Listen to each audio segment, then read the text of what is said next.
What is up, my people? Welcome to Fellowship Bible Church's Sermon Spotlight, where we are coming at you each and every week with a fresh service to debrief in an effort to send biblical truth.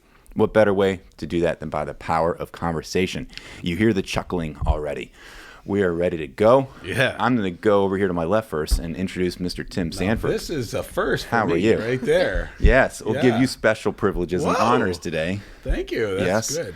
Fresh off all of our Chick-fil-A lunches today. Yes. And I'll turn over here to Miss Abby Lindberg. How are you? Good. I don't think we've been on together in a very long time. It has been a while. So I'm excited to have you give your contributions to the conversation. Yeah. I say that we had Chick-fil-A today. We all were in our separate corners, I feel like. Yes. I was going through drive-through. Abby was in one section. Tim came in with a few other people. Didn't pay the bill, though. I ended up having to pay the bill. That's where that goes. I should have put it on that tab. Yes, you could have. Well, forget about Chick-fil-A right now. Let's dive into Scripture. Even though the people call that the Lord's chicken, that's okay. Yeah. Yeah. And Mm-hmm. we want to look at Daniel. Yes. And we've been in Daniel for a while. Yeah. Coming off of the Easter weekend, Tim, you get to follow in the heels of that and just continue progressing into a full chapter of Daniel 5. So I'm going to come your way in a second. But Okay. Abby, I'll go to you. Just give us your takeaway of what you gleaned out of the service. She was totally blown away. I'll help her out good. with this. Just amazed at it. Just Lord's done wonderful things in her heart since then.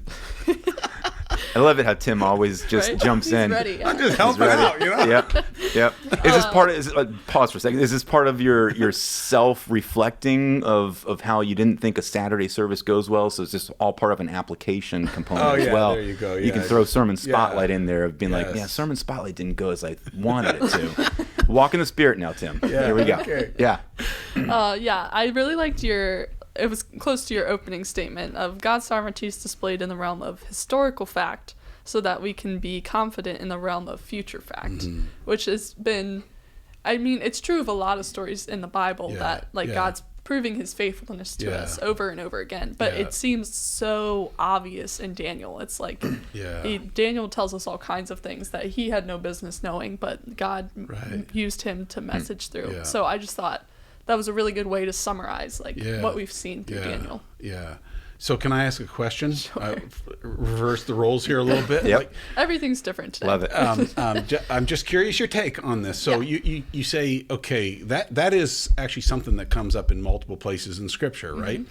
Have you guys ever thought of why does God keep reminding us of that? And why is it that we seem to need the reminder? Have you ever thought of what's going on in our soul that's creating that need for us? Have you ever thought about that? I'm putting you on the spot, I realize. So, I personally think we let our flesh get in the way, whether that's emotions or whatever. You could say the same thing about stress and anxiety. Well, then you need to be reminded of God's peace. Yes. Well, why do I have to be reminded? I already know that, but reminding yourself helps you with that. So I think it's the same thing with his faithfulness and all of his traits, really. We just let things on the surface level get in the way of what we know that's true about God. Yeah. And if we dig a little deeper, we can find it. You kind of had two parts to your question. Why does he remind us, and then why do we need to be reminded? Because he knows we need to be reminded. And it's of everything. We need to be reminded of the full character and aspects of who God is all the time. Right. That's why he's set aside and prescribed for us to gather on a regular basis, because he knows we need that. We celebrated communion this past Sunday. There's that reminder component. But don't we as humans, doesn't sometimes our communication give away almost this sense of I thought I knew that. So here I have to be reminded again of that, and somehow that's a problem for me because I thought I knew that kind of stuff, right? That's where pride can kick in, though, too. And that's where my mind goes to in all this. I think that these issues, the questions that we're asking right here, are indicative of the pride that we were talking about in this, right? We need to be reminded because we are not sufficient in and of ourselves. We need the Lord for this stuff, right? And it's a constant need, and so we're constantly being reminded, and no wonder the Lord gives us so many opportunities to be reminded of the fact that I am true, and I hold all of this in my hand here. You saw that, so trust me for this kind of stuff. But it's that whole issue of pride that I was talking about, where it just seeps into everything in our life. And, we look at some of this stuff and say, well, when it's arrogance, I can identify that. That's called pride, right? Mm-hmm. But there's a lot of pride that is being displayed in ways that we're not as keen to figure out and call it for what it is.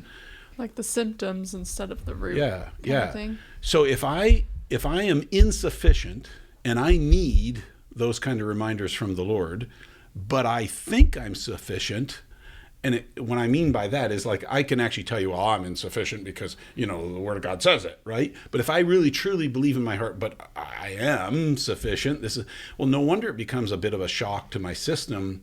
Well, this is why I have to be reminded. That can be a problem for us unless we look at this and go, you know what, Lord, the truth is I'm permeated with pride. It is contrary to the way you are by nature, and this is just another evidence of how much I need you to be doing the conforming work in my life, right?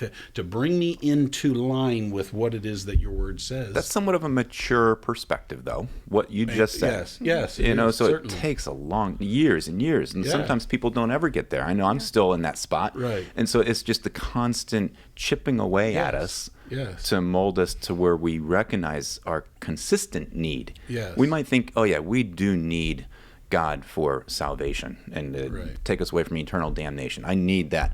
But do I need him to chip away at me when I'm like, mad at my wife for doing something and I lash out? Or do I need God to recognize him? Oh, you do need to rehear the gospel each and every time in your need for him. Oh, no, that's pride that seeps in. So it's just the maturity level that we all need to grow in. Mm-hmm. Yeah. And at least recognizing that's the first start. Yeah. So question for you.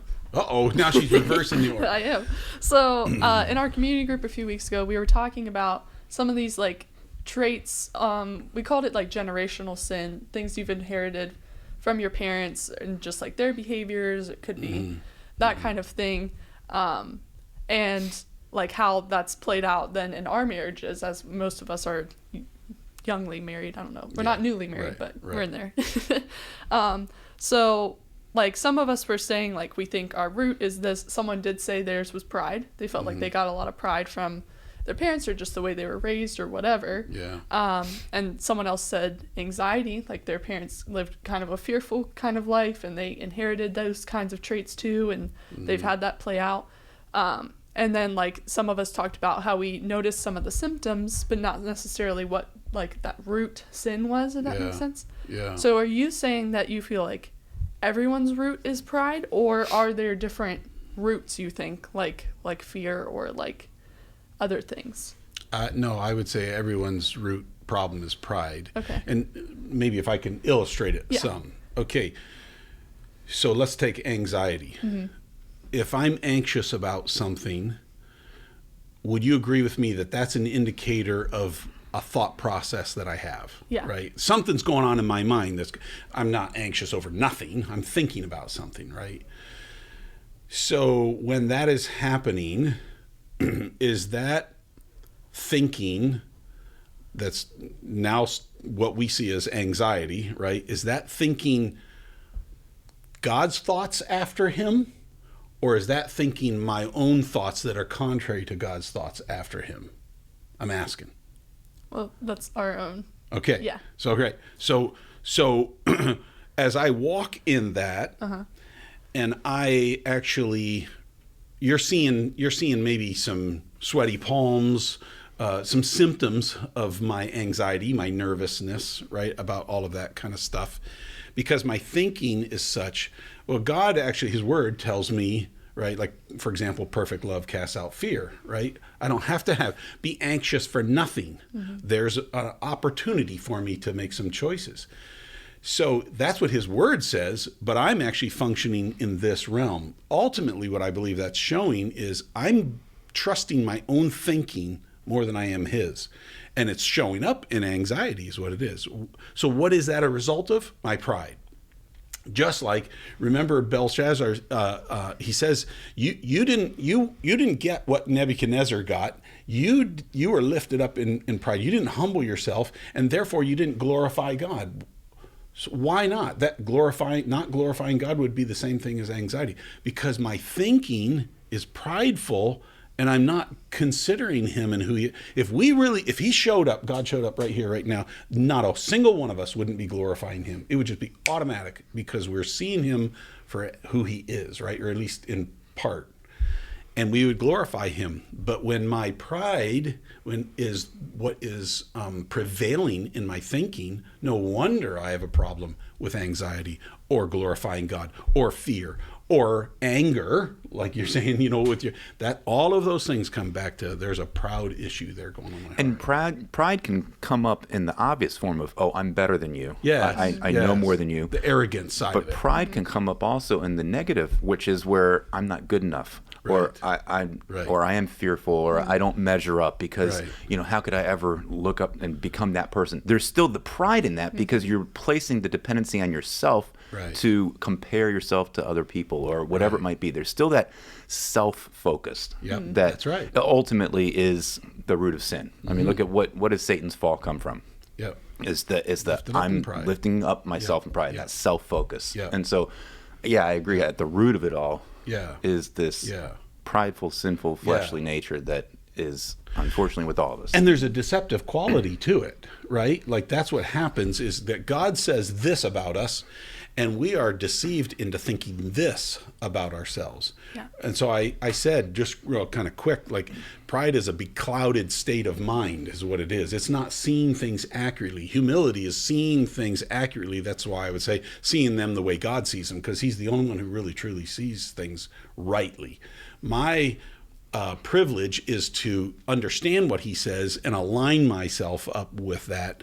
And then as he does that, that's where that humbling work, because I can't humble myself literally, but I can permit myself to be humbled as I submit to this is what you say, God. I will choose to believe what you say, not what I think, feel, whatever. And anxiety would be one of them. Why is a person anxious? I think there's value to assess some of that so that you're able to now more clearly recognize where the wrong thinking is at and bring that wrong thinking into captivity to the obedience of Christ. Yeah. This is what's going on in my heart, Lord. This is what I'm thinking.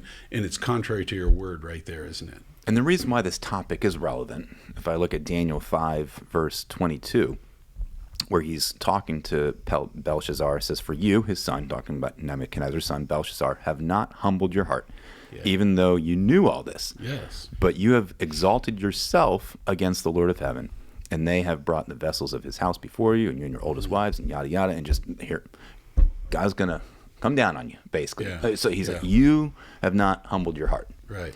It's fascinating to me to also realize, okay, these are not Jews.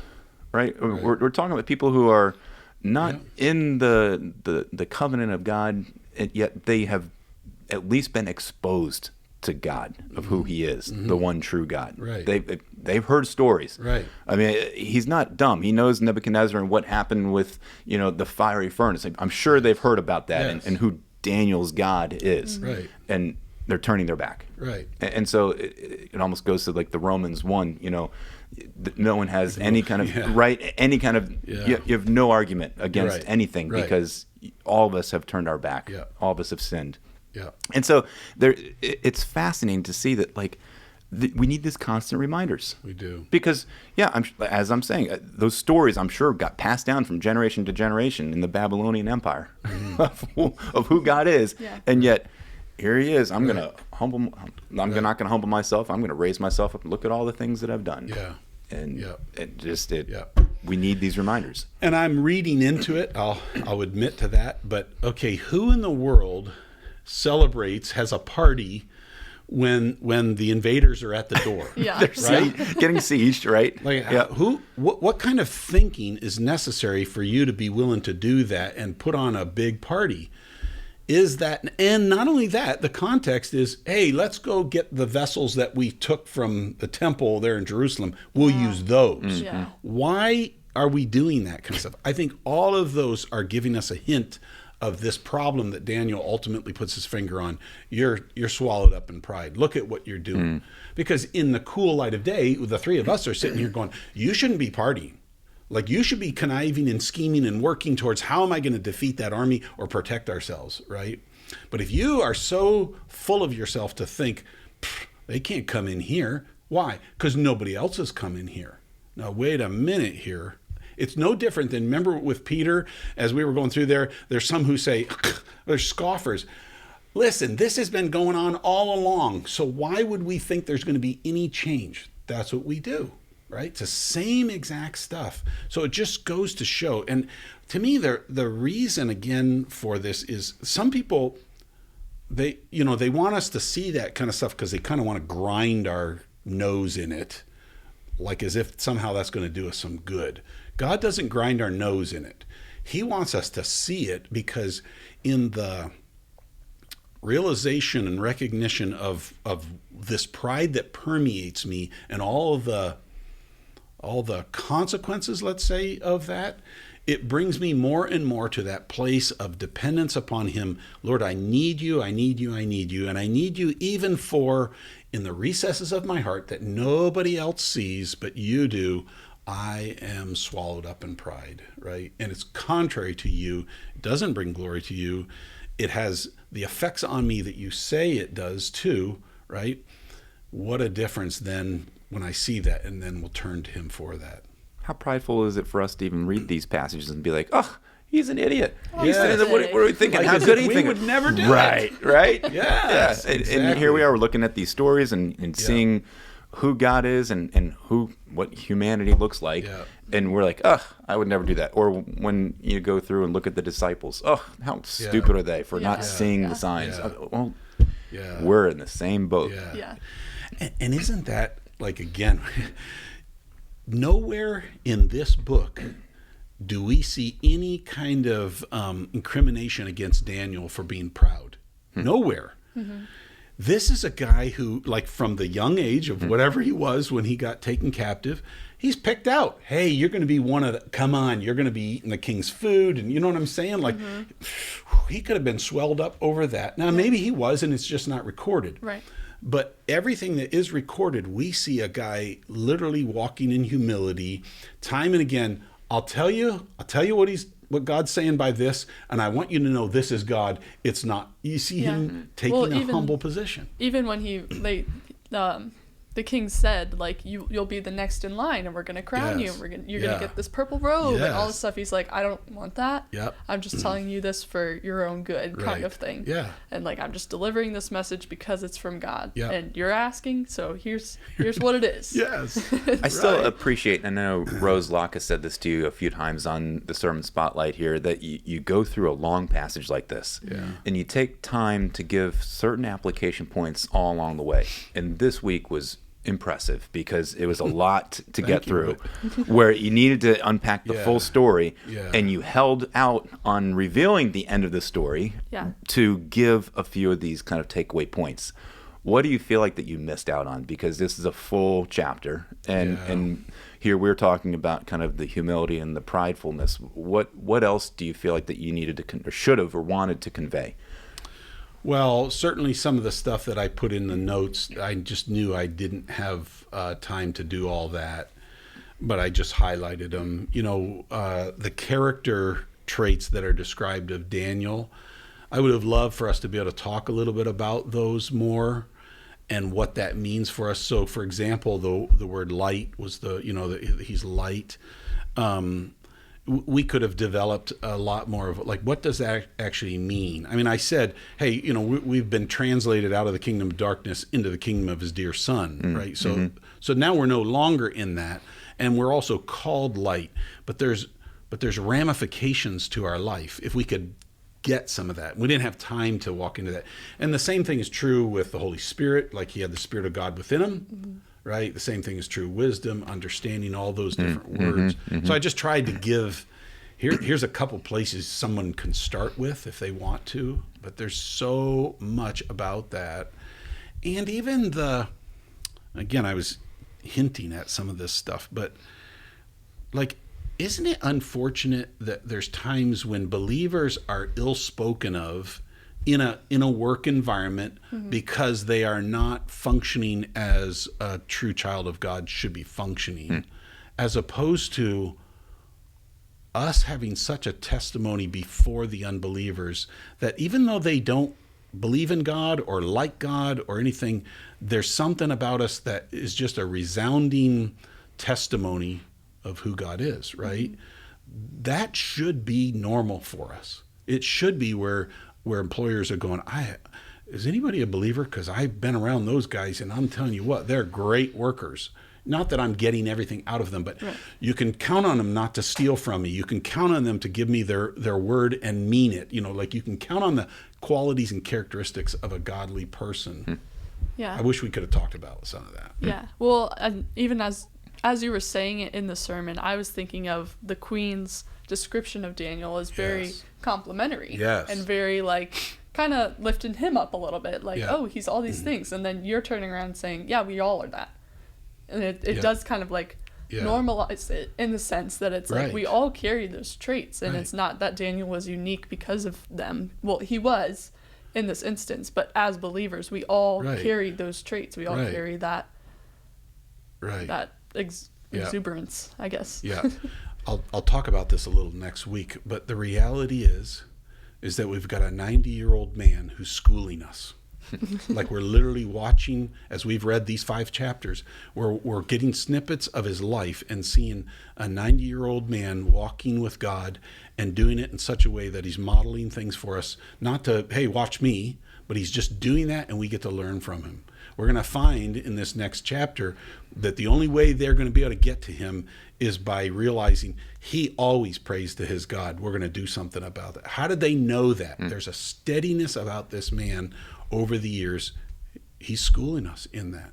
And so we all have the Spirit of God within us.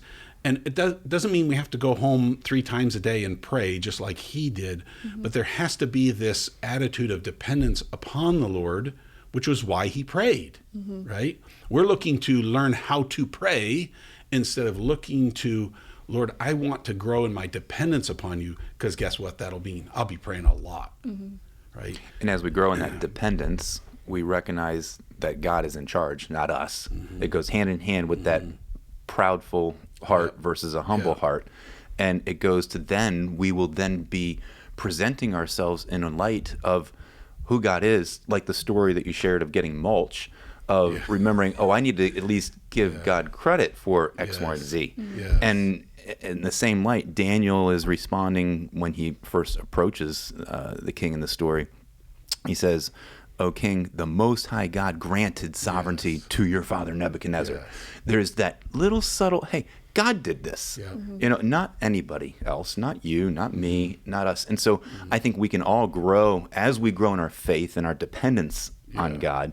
We can grow in how we verbalize that. And I'm bad about that. I mean, it's just something that I need to do a better job of being more natural in the conversation, being confident enough to vocalize to somebody around me, be like, yeah, God did that for me. And that's displaying his glory to somebody else. By verbalizing it. Or you realizing, okay, I dropped the ball on that one. Let me circle back around and do it again. That's great. It's a great story because it shows, okay, and Daniel had that as a teenager or as a 90-year-old man. He is recognizing to give God credit and not anybody else, which we can all learn from that.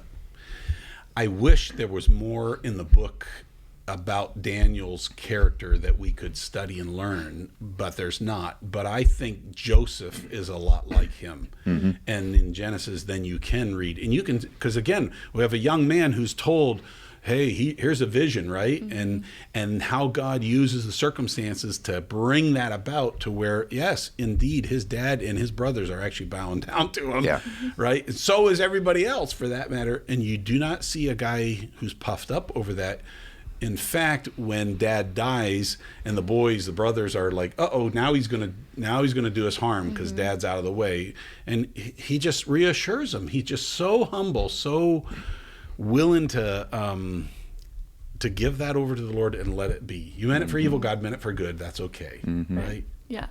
Great stories. Yeah. One thing I always try to keep in mind too is that all these people, all these stories are about ordinary people that God used, and they're still ordinary. So it could be any of us at any point that he's using. Yes. And that, Right. and we have no credit. No, we can't have Right. pride because we Right. didn't do any of it. He Right. just used us in Yeah. that way, or used them in that way. And wouldn't you say that, like, can you see the struggle that we all have with believing that God can use you? Yeah. Right? Yeah. Like a concern over that. And when you start asking a person who's thinking that way, like trying to dig into why are they thinking that way, guess what it all comes down to? Pride. Yeah. I'm looking at myself and I'm seeing inadequacy, even though God says, oh, you know what? It's the weak things of this world, right? Like the unwise of this world. It's the fools of this world that I'm using to confound the wise. Yeah. Well, guess what we get to be then? The fools of this world. We don't like that because of our pride. And when we look at our foolishness, we think, oh, God can't use us, right? So therefore, it undermines what God is trying to do unless we have thinking that aligns up with what his word says. Mm-hmm. Yeah. Well, Abby, you have a lot of notes. Did we cover all of your We thoughts did. here? Yeah. Okay. In a roundabout, I appreciate Tim it. hijacked the whole Yeah, course no, of this this is good. thing. I want to make sure you get a last word if you'd like, you know. Yeah. No. Yeah. We covered Us guys it all. can be a little dominating. I'm sorry. It's, I've had yeah. caffeine. Oh, That's Chick-fil-A what it is, caffeine. yeah. There you go. Chick-fil-A caffeine. Well, I'll give you a little pop quiz here. Sure. What can we think about or look towards in the future with FBC here in the next couple of weeks? Events-wise, Yeah. we do have the family meeting this weekend. That's Sunday at 6 in the main auditorium, and that's a time for us to gather as a congregation and just go over updates and everything happening behind the scenes or not behind the scenes. Anybody's welcome. Yeah, anybody, everyone, families, kids. There will be dessert if that's what gets you here. Yeah. But that's on Sunday, and then after that we have some events coming up towards the end of the month, like a kids musical and clothing giveaway and that kind of stuff. But all of that is on our website, and we talk about on Sundays. Love it. Yeah. Tim, thanks for being here. Thank you. Once again, we get you next week, Yeah. right? Yep. One more. One more Gonna time. dive into the next chapter. Is it a full chapter you're gonna cover we'll again? Go through chapter 6. Fasten your seatbelts, everybody. Daniel in the lion's den. Oh, That's yes. a great story, Yeah. isn't it? Yeah. Are you gonna paint the picture like it's a cartoon for us, or is this a real thing? We're ready to go. VeggieTales? We're gonna watch VeggieTales? Yeah. There's a good Do idea that too. right there, huh? Well, thanks for watching and listening, everybody. And remind, again, if you're not subscribed to this podcast, just do that. It's easy to get the downloads whenever it pops up on every Tuesday. And if you know people that don't know about this, share it with them. Let them know that they can get this wherever they get their podcasts. And remember, there's other podcasts at FBC. You can look to the Global Church podcast. You can look to the Fellowship Family, which there's going to be a new release of those this week. So I'm excited about what we have here with multiple ways to just learn more about who God is just through conversations like this. So the fact of the matter, guys, is that sermons are not meant just to take an hour, but rather transform a lifetime. Until next week, much love and God bless.